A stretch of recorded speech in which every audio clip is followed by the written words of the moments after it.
In 2025, the world felt more connected than ever. But the darkness that separates us has never been deeper. For every sense of security, there is a story that proves it's an illusion. Tonight, we look back at the most terrifying true encounters of the year. From the stranger whose face appears in your tent in the dead of night, to the chilling discovery that your own home is not as empty as you think.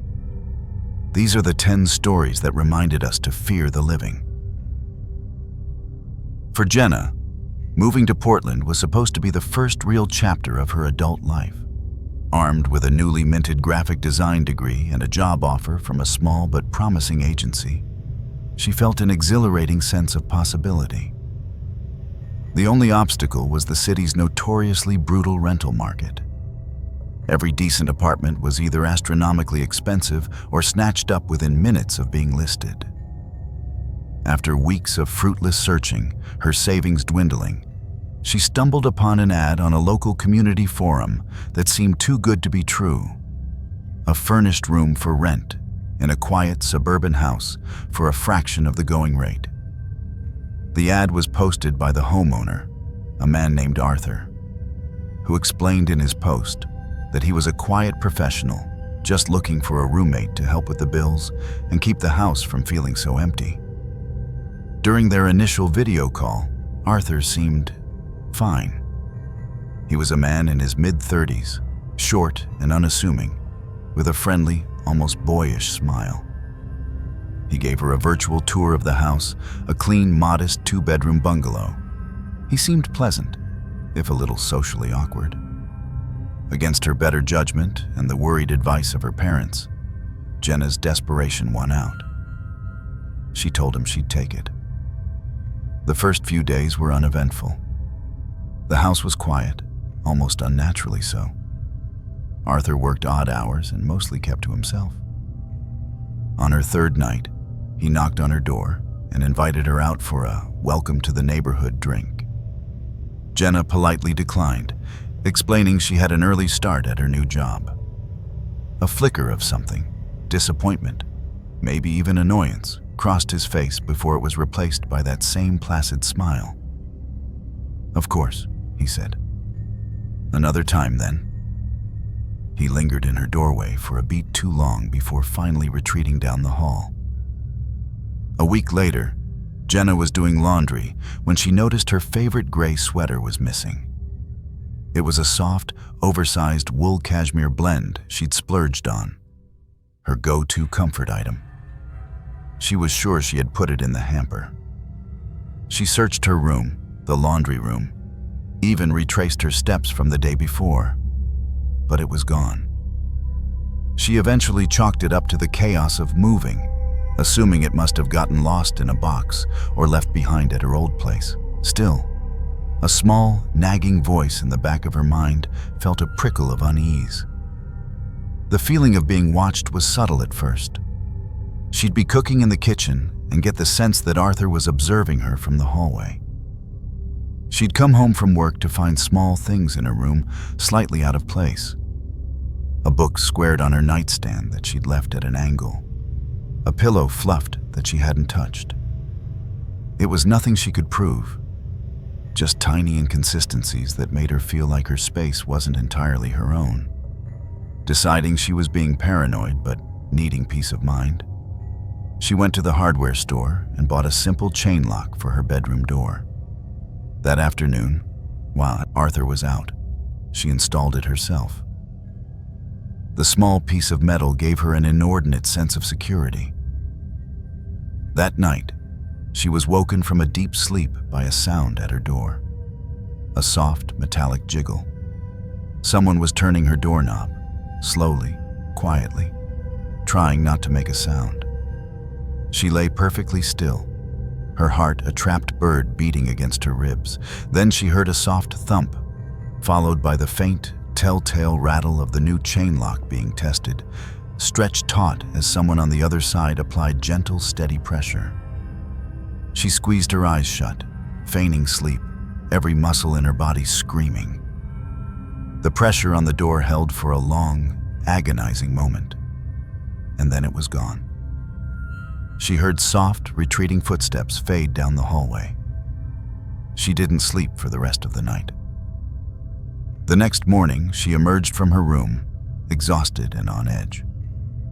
Arthur was already gone, but there was a note on the kitchen counter, written in his neat, precise handwriting.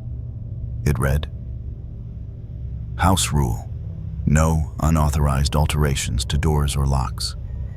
Please have it removed by this evening." The note was a confirmation of her worst fears. Not only had he tried to enter her room while she was sleeping, but he was now asserting his authority over her, framing her attempt to secure her own safety as a violation of his rules. The friendly, awkward roommate facade had crumbled, revealing something cold and controlling underneath. Later that day, as she was nervously taking out the trash, an elderly woman from the house next door, who was tending to her garden, caught her eye. The woman gave her a kind but sad smile. "You're the new girl, aren't you?" she asked, her voice low. Jenna nodded. The woman leaned over the fence, her expression turning serious. "You be careful, dear," she whispered. "We've seen a few young women in that house. None of them ever stay very long. That boy, he has watching eyes." The neighbor's words were a cold splash of water, extinguishing any last doubts Jenna had. She knew she had to leave, immediately. She couldn't spend another night in that house. Back inside, she began to pack, her movements frantic. She threw only her most essential belongings, her laptop, documents, a few changes of clothes, into a suitcase. The rest, she decided, could be left behind. She typed out a quick text to Arthur, a lie about a sudden family emergency that required her to leave town immediately. She promised to be in touch about her things and the rent. He didn't reply.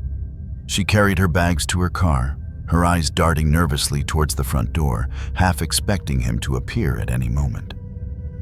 The street was quiet.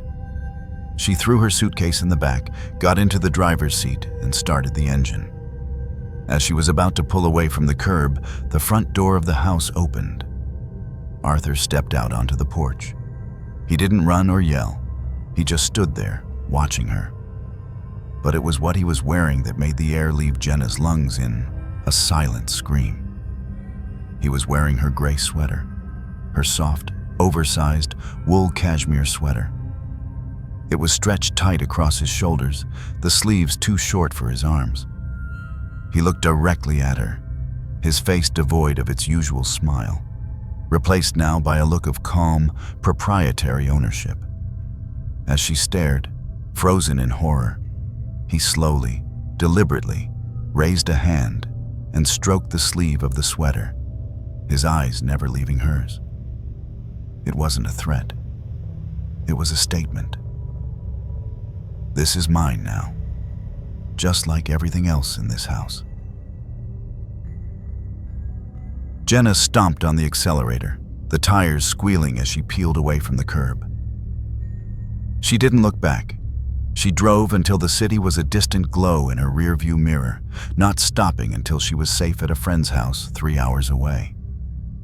She never went back for the rest of her belongings, writing them off as a small price to pay for her escape. She knew, with a certainty that chilled her to the bone, that the neighbor was right.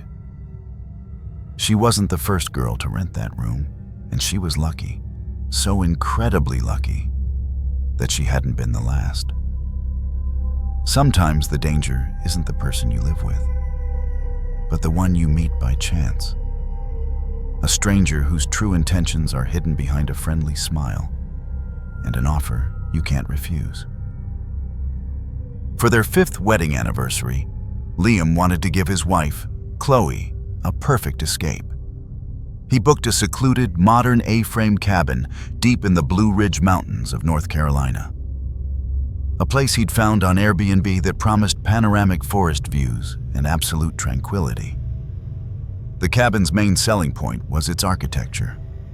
Towering, floor-to-ceiling glass walls that made you feel as if you were living suspended amongst the ancient pines. In the welcome message from the host, there was a line that Liam read aloud with a chuckle. "Enjoy the quiet.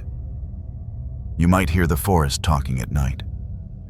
But don't worry, it's just the local wildlife." Chloe smiled, but the phrase sent a small, inexplicable shiver down her spine. They arrived in late October. The fiery colors of autumn had already peaked and faded, leaving the forest in a stark, beautiful state of undress. The trees were mostly bare, their skeletal branches reaching like gnarled fingers towards a gray, overcast sky. The lack of foliage created a strange paradox.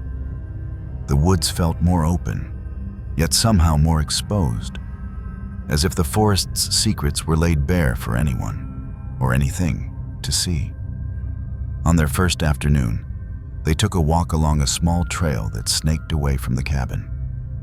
It was Chloe who spotted it, hanging from the low branch of a dogwood tree. It was a small, crudely made effigy, woven from twigs and twine. What made it unsettling was the dark, wiry material wrapped tightly around its midsection. It looked unnervingly like human hair. "Look at this," she said, her voice hushed. Liam came over and examined it. "Weird," he conceded. "Probably just some arts and crafts project left by the last guests." He gently nudged it with his finger, then shrugged and took her hand, leading her back towards the cabin.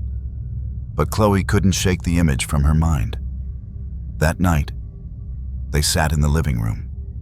The warmth of the fireplace, a stark contrast to the cold, black wilderness visible through the massive glass wall. It was then that they heard the first sound, a soft, dry scratching against the glass. It started at one end of the long window, skittered across the pane for a few feet, and then stopped. They both froze, listening. "A branch, maybe?" Liam offered, though the air outside was perfectly still. He got up, slid open the glass door, and stepped onto the deck, peering into the darkness. "Nothing out here," he called back, his voice sounding small in the vast silence. He came back inside, but the comfortable, romantic atmosphere of the cabin had been pricked, a small leak of unease seeping in. The next night, the feeling of being watched was a palpable presence in the room. Chloe found herself unable to relax, her eyes repeatedly drifting from the movie on the screen to the dark, reflective surface of the windows. "I feel like we're in a fishbowl," she whispered, pulling a blanket tighter around her shoulders.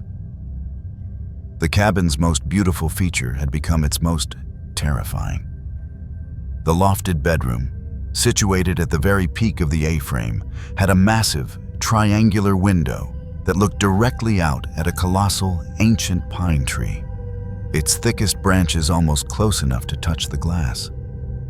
Chloe couldn't shake the feeling that the source of her unease was coming from up there, from the dark, tangled limbs of that tree. Seeing the genuine fear in her eyes, Liam sighed. "Okay, look, I'll prove to you there's nothing out there," he said, grabbing the high-powered flashlight he'd brought. "I'll check. You stay here." He slid the door open and stepped out onto the cold, dark deck, leaving Chloe alone in the sudden, heavy silence of the living room. From her vantage point below, she watched him, a lone figure on the second-story deck. He switched on the flashlight, and a powerful white beam sliced through the darkness, sweeping across the forest floor. He panned it left, then right. Nothing but tree trunks and fallen leaves. Then, he began to raise the beam, aiming it up the trunk of the giant pine tree that loomed over the cabin. He traced the gnarled bark, moving from one bare branch to the next. Chloe held her breath, watching the small circle of light explore the tree's skeletal form. The beam continued its slow ascent until it reached one of the thickest limbs, a branch that was almost perfectly level with the lofted bedroom window. And there, It stopped. Liam froze. The flashlight beam, held in his suddenly rigid hand, was perfectly still. Pressed against the trunk of the tree, its form almost indistinguishable from the dark, textured bark, was a figure. It was impossibly thin, its limbs long and stick-like, bent at angles that defied human anatomy. It was hunched over, its head bowed low, a cascade of matted black hair obscuring its face. It was so still, so perfectly camouflaged, that Liam's brain struggled to accept what his eyes were seeing. From inside, Chloe saw the flashlight stop moving. She followed the beam with her eyes, and then she saw it too. A choked, strangled gasp escaped her lips.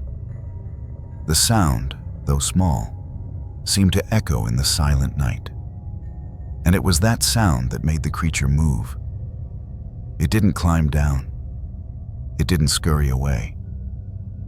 It slowly, deliberately, began to unfold itself. It rose from its crouched position, its long, spindly limbs straightening with an unnatural fluidity. Its head lifted, and the matted hair fell away to reveal a face that would haunt their nightmares forever. It was bone-white, featureless, save for a lipless slit of a mouth and two enormous, black, empty eyes that seemed to drink the light from the flashlight. The creature turned its head with a slow, grinding motion, its void-like eyes fixing directly on Liam.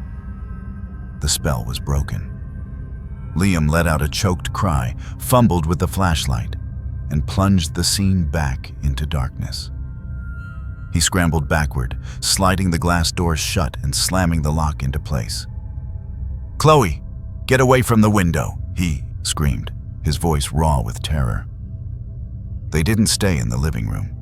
They fled to the one place in the cabin that offered a reprieve from the all-seeing eyes of the forest, the small windowless bathroom on the ground floor. They locked the door, huddled together on the cold tile, and listened. They listened for the sound of scratching on the glass, for the splintering of wood, for any sign that the creature was trying to get in. But there was nothing. The house and the forest outside had fallen back into a profound, unnerving silence. They remained there until the first pale light of dawn filtered under the bathroom door. They didn't speak. There were no words for what they had seen. As soon as it was bright enough to see, they packed their bags in a frantic, silent rush. Liam was the last one out, and as he was loading their final suitcase into the car, his gaze was drawn, against his will, back up to the giant pine tree. The branch where the creature had perched was empty, but it wasn't entirely bare. Hanging from a twig on that very same branch, twisting gently in the morning breeze, was a newly made effigy of twigs and twine. It was larger than the one Chloe had found on the trail, and it was bound not with dark hair, but with a long, unmistakable lock of golden blonde hair, the exact shade as Chloe's. A cold, sickening realization washed over Liam. The creature had been close enough to them to take a souvenir. It hadn't just been watching them.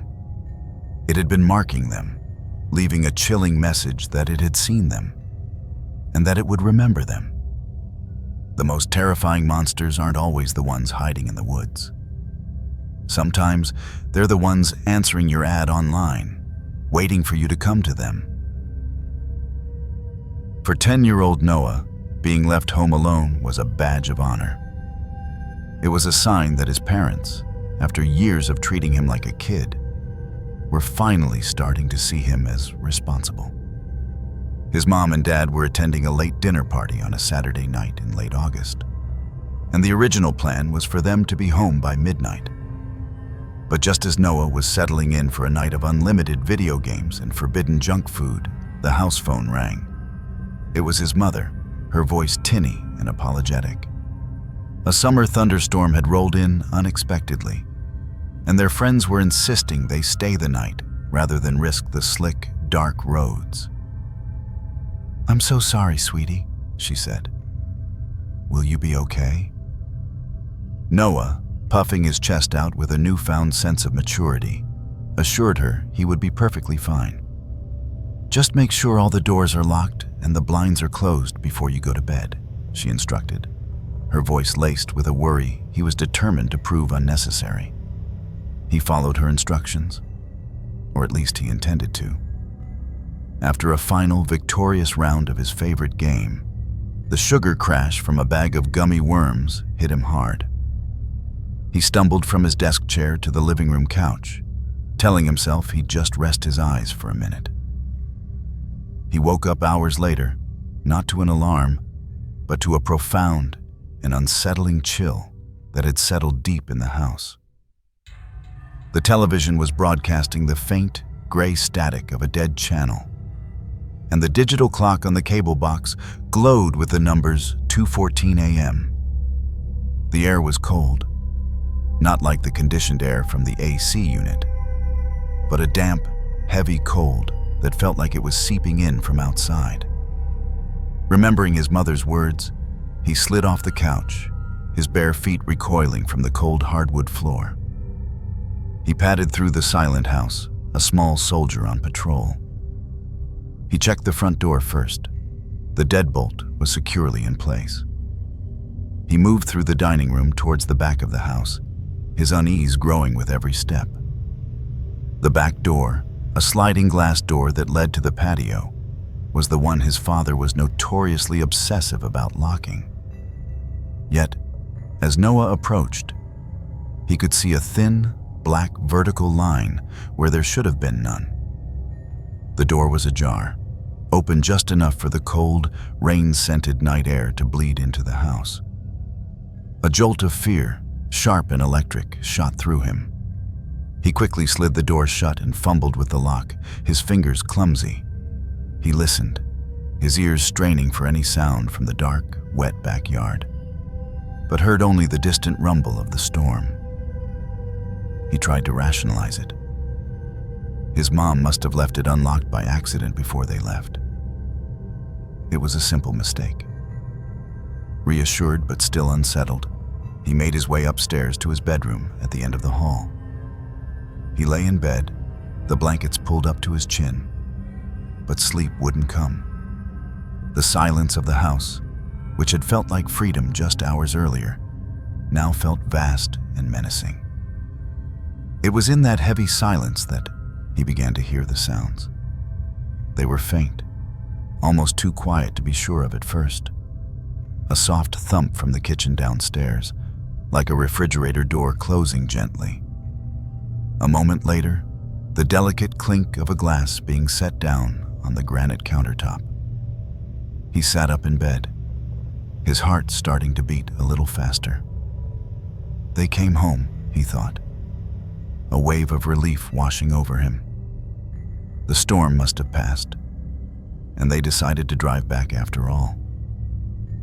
They were just being quiet, so they wouldn't wake him. He swung his legs out of bed and crept out of his room, a smile on his face. He tiptoed to the top of the stairs, peering down into the dark foyer. "Mom? Dad?" he called out, his voice a soft whisper. There was no reply.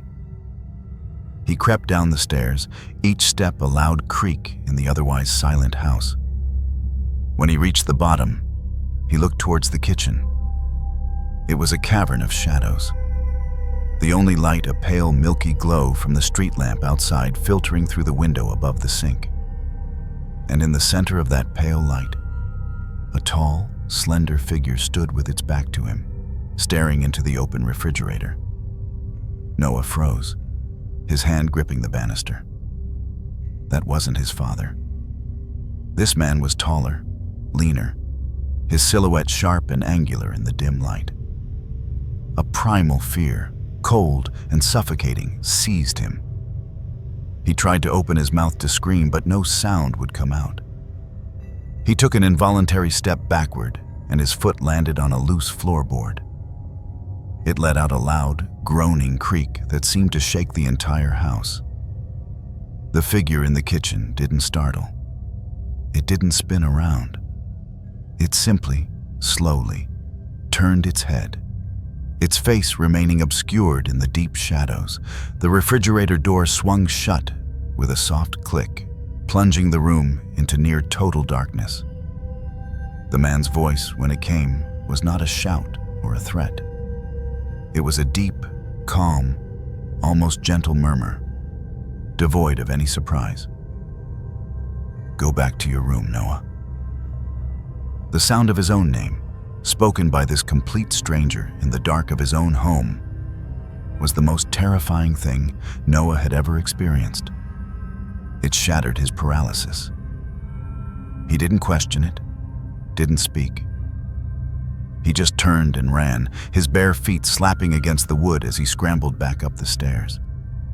He threw himself into his bedroom, slammed the door, and twisted the lock, his breath coming in ragged, silent sobs. He dove under his bed, pulling the comforter down to hide himself, and curled into a tight ball, every nerve in his body screaming. Then he heard the footsteps on the stairs. They weren't rushed or angry. They were slow, heavy, and deliberate. The footsteps of a man who was in no hurry at all. Thump, thump, thump. They reached the top of the stairs and proceeded down the hallway, stopping directly in front of his bedroom door. He saw the brass doorknob turn, slowly, until it could go no further. It clicked against the lock. A pause. Then, a single soft knock on the door, so gentle it was more of a suggestion than a demand. The man on the other side didn't speak again. After a silence that stretched for an eternity, the footsteps resumed, retreating back down the hall, down the stairs, and into the silence of the house below. Minutes later, the silence was shattered by the sound of distant sirens, growing steadily louder. Then came a series of loud, splintering bangs from the front door, followed by the shouts of men. "Police! Anybody in here?" His parents, it turned out, hadn't been satisfied with his assurances on the phone. His mother had sensed a tremor of fear in his voice he hadn't known was there. After a half hour of worrying, they had called their next-door neighbor, a retired police officer, and asked him to just drive by the house. When the neighbor saw the pried-open back door, he immediately called 911. By the time the police got Noah out from under his bed, the intruder was long gone. Nothing was stolen. Nothing was out of place, save for a single glass of water, sitting neatly on the kitchen counter, still sweating with condensation. They never found out who the man was or how he knew Noah's name. Was he a random burglar who happened upon a piece of mail? Or was he someone who had been watching their house, waiting for an opportunity? Noah never got an answer. But what stayed with him, more than the fear of the break-in, was the memory of that voice. The calm, paternal, almost comforting tone the stranger had used to order him back to his room, as if he belonged there all along. Being terrorized in your own home is a nightmare. But for some, the real horror begins when they're the one invited into a stranger's house, only to realize the invitation was a trap. For a struggling musician like Clara, her vintage synthesizer was both her prized possession and her last resort. It was a beautiful, temperamental beast of an instrument, capable of producing sounds that were warm, cosmic, and utterly unique. But the realities of life, rent, student loans, and the ever-present dream of funding a proper studio album, had forced her hand. With a heavy heart, she listed it for sale on a specialized online forum for music gear enthusiasts, posting detailed photos and a price that was fair but firm. For days, her post was met with a frustrating silence, punctuated only by a few insulting lowball offers. Then, she got a message from a user named Alex. His profile was sparse, but his messages were knowledgeable and enthusiastic. He didn't haggle. He didn't question the price. He simply expressed his adoration for that specific model and agreed to her asking price immediately. It felt almost too easy.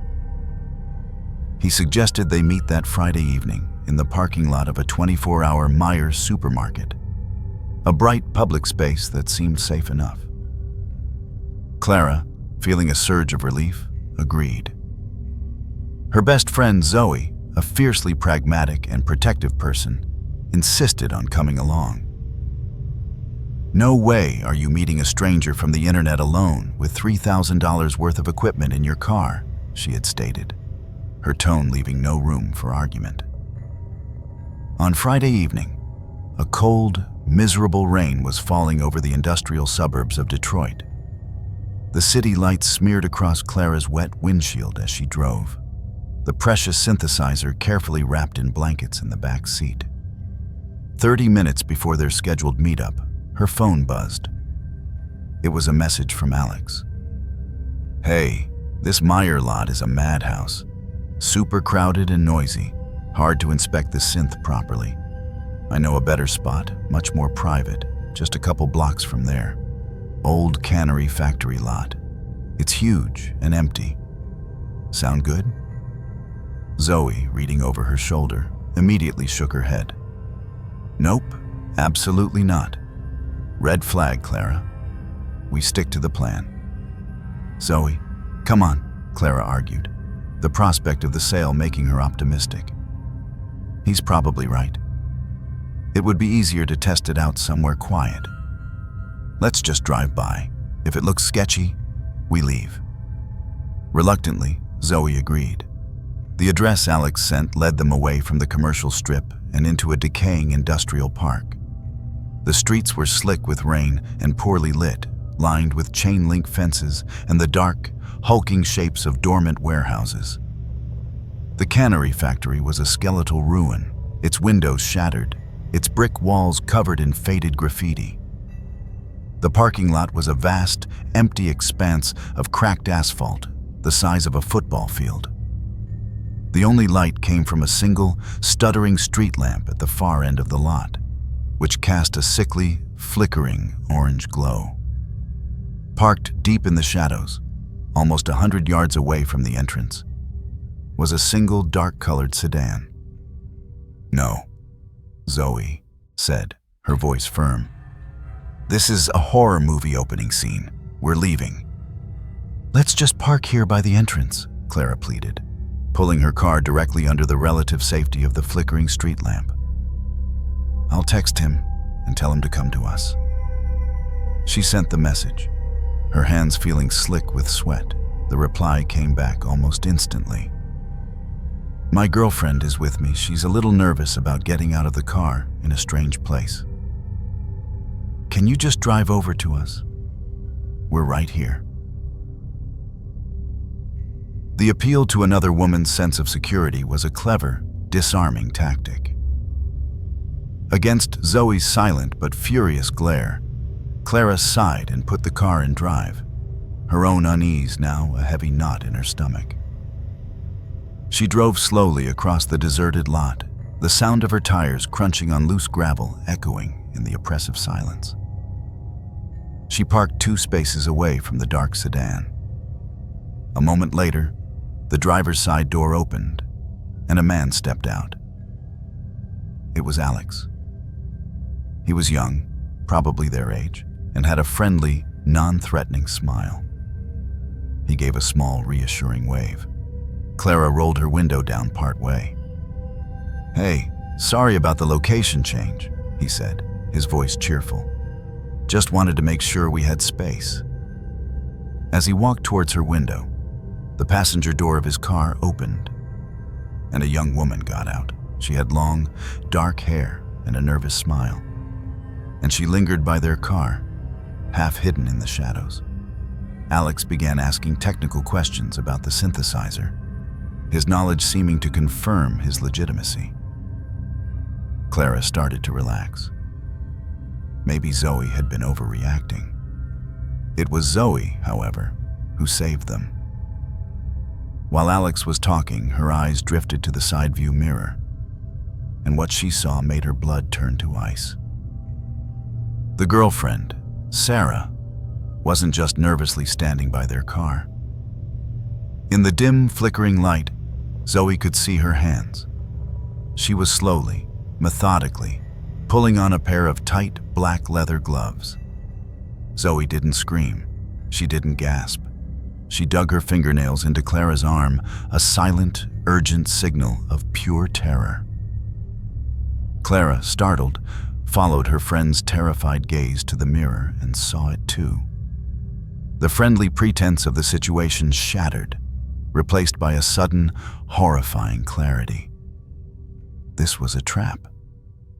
Thinking fast, Clara feigned a sudden realization, her voice a pitch-perfect imitation of mild annoyance.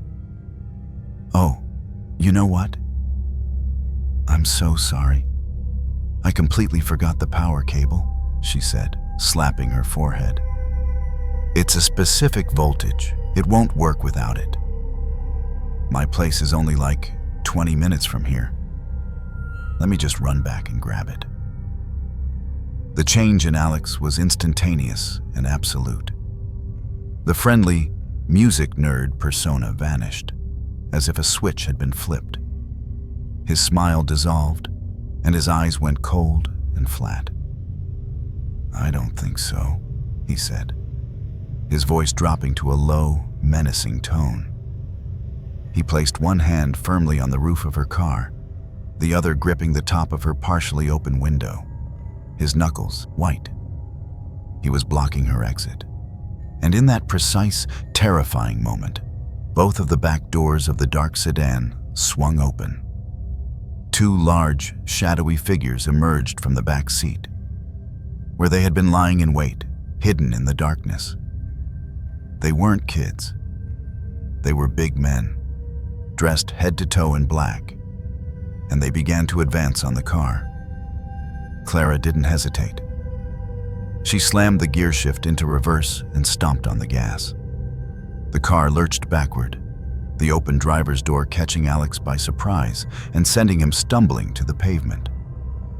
She cranked the wheel, the tires screaming in protest, and shot forward, aiming for the distant, flickering light of the exit. She glanced in her rearview mirror for a split second. The scene behind her was surreal, nightmarish. All four of them, Alex, the girl in the leather gloves, and the two men from the back seat, were standing in the middle of the empty lot. They weren't running after the car. They weren't shouting. They were just standing there, four silent silhouettes under the dying street lamp, watching them go, as if their meticulously set trap had been sprung just a moment too soon. Clara didn't slow down until the industrial park was far behind them, and they were back on the brightly lit, populated highway. They drove the rest of the way home in a state of shared, trembling shock. She never tried to sell the synthesizer again. It sits in her studio to this day, a silent, hulking reminder of that night. She knows, with a certainty that still makes her sick to her stomach, that this was never about a simple robbery. The second location, the waiting accomplices, the girl with the leather gloves, it all pointed to a plan that was far more sinister, far more personal. What, exactly, had four people planned for two young women in the dead of night, in a place where no one would ever hear them scream? It's a question she knows she was lucky to escape, and one she will be haunted by for the rest of her life. A close call with a stranger from the internet is a modern nightmare.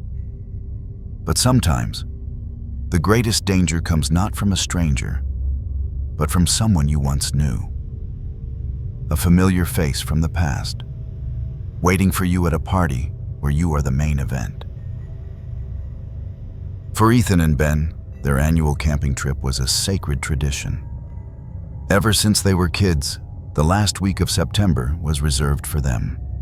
A final escape into the wilderness of Washington's Cascade Mountains before the Pacific Northwest's infamous rain settled in for the winter.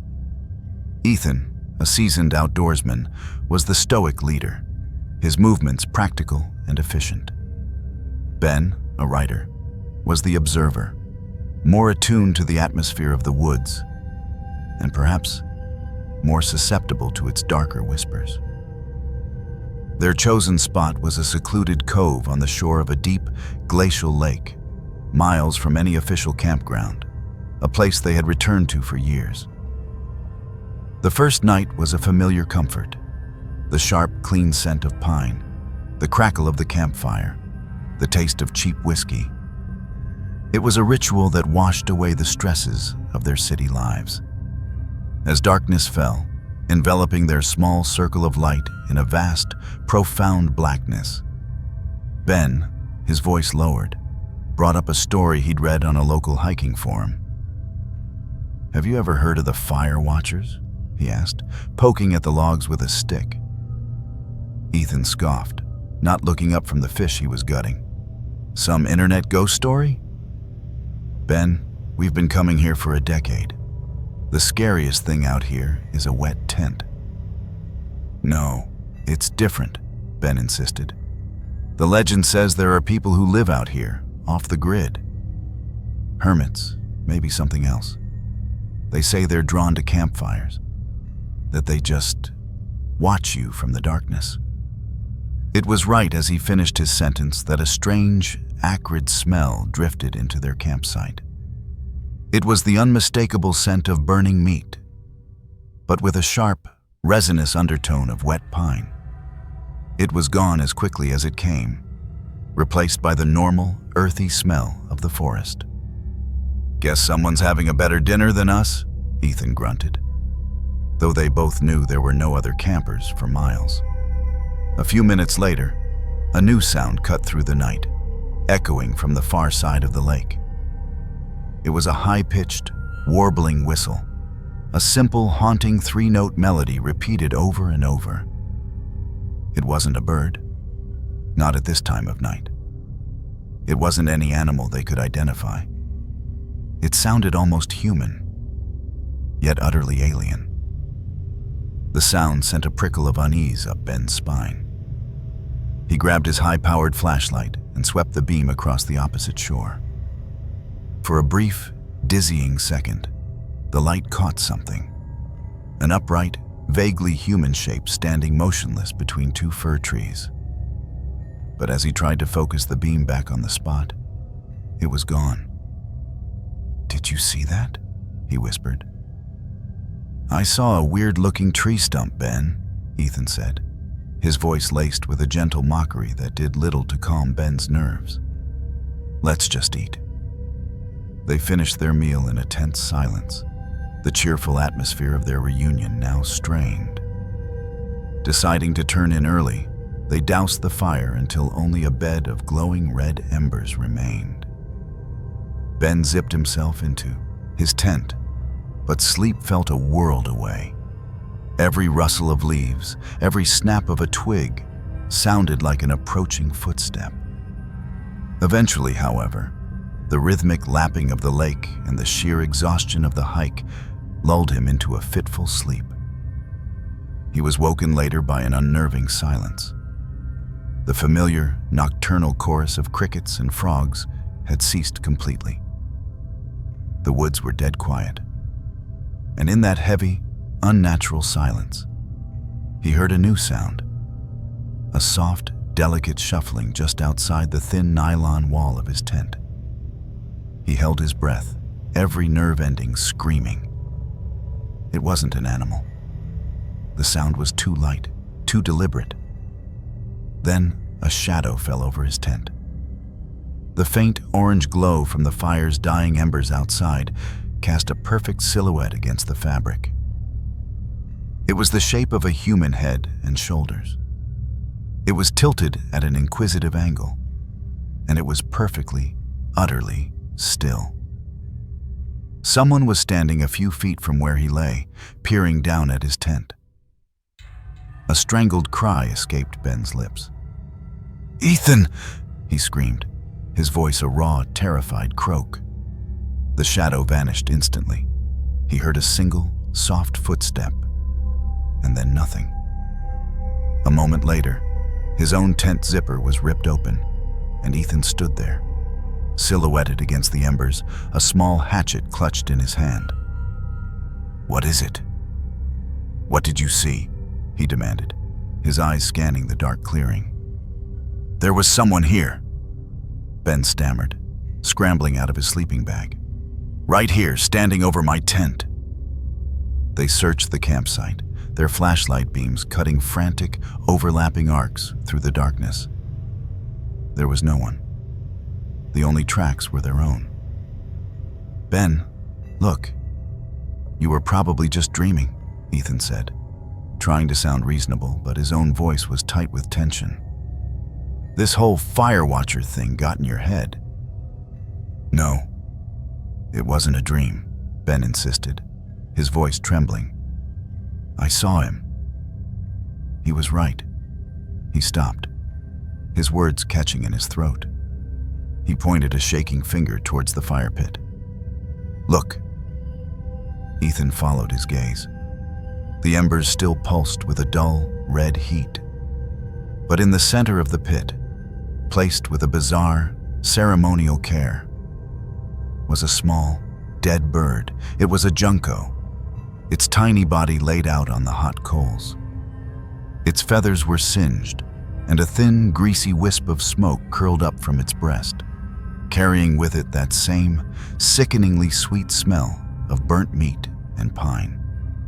It hadn't been there when they went to bed. They didn't sleep for the rest of the night.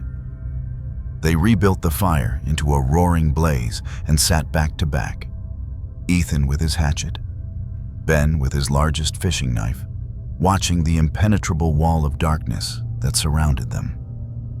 The silence of the woods felt accusatory, as if the forest itself was holding its breath, waiting. When the first gray light of dawn finally broke through the trees, they packed in a frantic, silent rush. As Ben was rolling up his tent, he saw something on the damp earth, right where the shadow of the head had been. It was a small circle, drawn with perfect precision in the dark ash from the fire pit. And in the center of the circle, placed with the same deliberate care as the bird, was a single, iridescent crow feather. They practically ran the entire way back to their car. They didn't speak. There was nothing to say.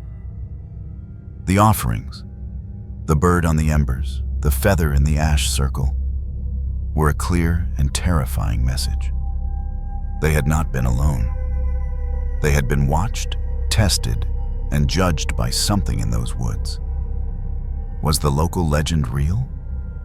Or had they stumbled into the territory of a disturbed hermit performing some dark, private ritual? They didn't know, and they didn't want to. They only knew that they had unknowingly built their fire in a place that was not theirs. And they had been lucky, this time, to have been allowed to leave. Being watched from the darkness of the woods is a primal fear.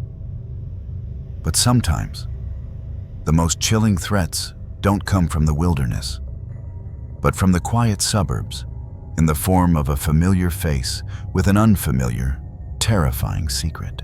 The world we think we know is a fragile illusion, a thin layer of normalcy stretched over a darkness filled with unexplained intentions. A familiar home can hold a secret resident. A quiet forest can hide a silent watcher. The most terrifying truth is that we are never truly alone. The real question is, who is standing just outside your circle of light, waiting for you to look away? What's the most unsettling encounter you've ever had that you still can't explain? Share your story in the comments below. Stay in the dark. Subscribe, share, and never miss a scare.